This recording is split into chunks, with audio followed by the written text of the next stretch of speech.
Hello नमस्कार. पुण्यातील तनिषा भिसे एका गर्भवती महिलेचा मृत्यू प्रकरण हे आपण सर्वांना माहीतच आहे. हे प्रकरण म्हणजे इतकं गंभीर आहे की यामध्ये ती बाई अतिशय गंभीर असं पेशंट होतं. तिला रक्तस्राव होत होता आणि 7 महिन्याची प्रीमॅच्युअर डिलिव्हरी तिची होती. एवढं सगळं असतानासुद्धा रुग्णालयाने तिला दाखल करून घेतलं नाही, उपचार केला नाही आणि वरून 10 लाखाचं डिपॉझिट मागितलं. आणि रुग्णालयात 5 तास थांबून देखील कुठलीही प्राथमिक जी तपासणी असते किंवा प्राथमिक उपचार असतात ते रुग्णावर दीनानाथ मंगेशकर हॉस्पिटलमध्ये करण्यात आले नाही. आणि त्यामुळे कंटाळून पेशंट हे सूर्य हॉस्पिटलमध्ये गेलं. सूर्य हॉस्पिटलमध्ये त्यांनी 2 जुळ्या मुलींना जन्म दिला आणि त्यानंतर मणिपाल हॉस्पिटलमध्ये पुढच्या ट्रीटमेंटसाठी ते पेशंटला हलवण्यात आलं. आता यामध्ये म्हणजे पेशंटचा मृत्यू झाला. आणि मग जर पेशंटचा मृत्यू झाल्यानंतर पेशंटच्या नातेवाईकांनी हॉस्पिटल विरोधात गुन्हा दाखल केला. त्यासाठी देवेंद्र फडणवीस यांनी सुद्धा हे एक अतिशय असंवेदनशील प्रकरण आहे. आणि दीनानाथ रुग्णालय हे खूप चांगलं रुग्णालय आहे. त्यांनी बऱ्याचशा चांगल्या म्हणजे तिथलं स्टाफ वगैरे चांगला आहे. परंतु या केसमध्ये काही डॉक्टरांनी जो असंवेदनशीलपणा दाखवलेला आहे तो खरंच निंदनीय आहे, असं सुद्धा प्रतिक्रिया महाराष्ट्राचे मुख्यमंत्री देवेंद्र फडणवीस यांनी केली होती. आणि त्यासाठी हॉस्पिटल विरोधात नक्कीच चौकशी समिती गठीत करून त्याचा अहवाल सादर करून जर का डॉक्टर दोषी असतील, स्टाफ दोषी असेल, रुग्णालय दोषी असेल तर त्यावर कठोर शिक्षा करू असं सुद्धा फडणवीसांनी सांगितलं होतं. आणि त्यासाठी 3 समित्या नेमण्यात आल्या होत्या. तर त्यातील पहिल्या समितीचा अहवाल आलेला आहे आणि त्यामध्ये रुग्णालय हे दोषी ठरवण्यात आलेला आहे. आता काल दुसऱ्या समितीचा म्हणजेच धर्मालय आयुक्तचा अहवाल आला आहे. त्यामध्ये सुद्धा त्यांनी असं सांगितलं आहे की हॉस्पिटल हे ट्रीटमेंट देण्यात कमी पडलं नाही. हॉस्पिटल हे ट्रीटमेंट देण्यात कमी पडलं नाही, परंतु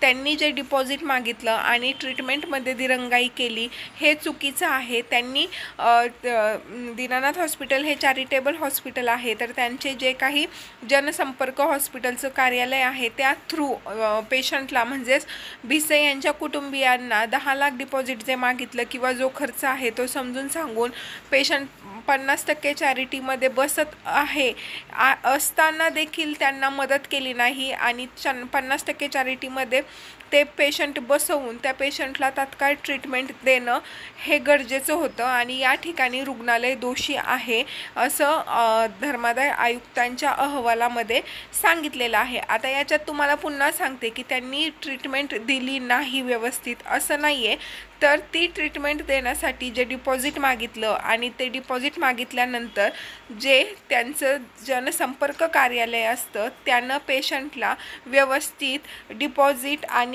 खर्च याची माहिती न देता किंवा चॅरिटीमध्ये तुम्ही बसू शकता आणि तुमची ट्रीटमेंट होऊ शकते हे न सांगता त्या पेशंटकडे सरलाच दुर्लक्ष केलं आहे असं त्यांनी स्पष्ट नमूद केलं आहे. म्हणजेच आत्तापर्यंतचे जे 3 अहवाल होते, जो 3रा अहवाल आहे तो अहवाल उद्या म्हणजेच तो माता मृत्यू आहे का हे ससून रुग्णालयामध्ये समिती गठीत केलेली आहे आणि त्या समितीचा अहवाल उद्या येणार आहे. आणि आत्तापर्यंत जे 2 अहवाल आले आहे त्याच्यामध्ये दीनानाथ रुग्णालय हे दोषी आढळलेलं आहे. आणि उद्या जो ससून रुग्णालयात जो माता मृत्यू आहे की नाही हा जर अहवाल आला आणि त्याच्यातसुद्धा हा माता मृत्यू आहे असं जर अहवाला स्पष्ट झालं तर हे 3ही अहवाल दीनानाथ मंगेशकर हॉस्पिटलच्या विरोधात आहे. की जे मंगेशकर रुग्णालय असं म्हणत होतं की आमची चूक नाही, आम्ही पेशंटला ट्रीटमेंट देत होतो किंवा आम्ही डिपॉझिट मागितलं नाही. अगोदर तर हॉस्पिटल डायरेक्ट असंच म्हणत होतं आम्ही डिपॉझिट मागितलं नाही, तो खर्च होता.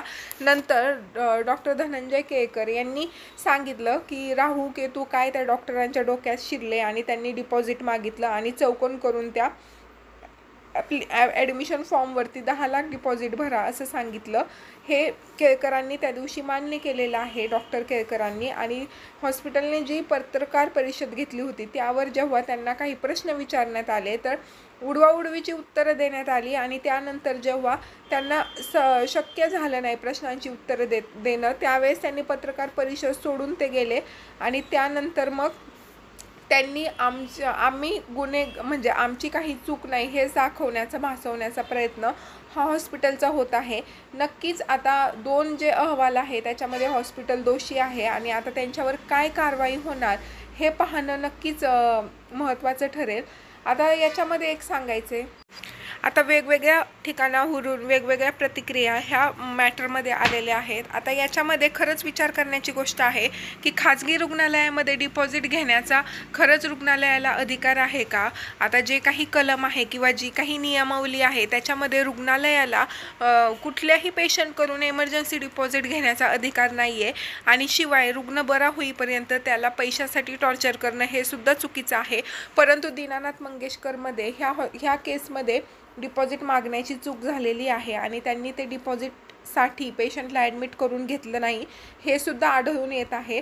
तर तुमचा काही एखाद्या हॉस्पिटलबद्दलचा अनुभव आहे का आणि खाजगी रुग्णालयांसाठी नियमावली बदलण्याची गरज आहे का? आणि हे एक जे दीनानाथ रुग्णालय आहे ते चॅरिटेबल हॉस्पिटल आहे आणि मग इथे जो काही चॅरिटीचा लाभ आहे तो खरंच दिला जात नाही आहे का, असं सुद्धा आता तपासामध्ये पुढं येईल. तर तुम्हाला आजच्या व्हिडिओबद्दल काय वाटलं आणि हा जो मृत्यू झाला याच्याबद्दल तुम्हाला काय वाटतं, खाली तुमची प्रतिक्रिया नक्की कमेंट करून सांगा. व्हिडिओ आवडला असेल तर लाईक करा, चॅनलला सबस्क्राईब करा आणि शेअर करा. धन्यवाद.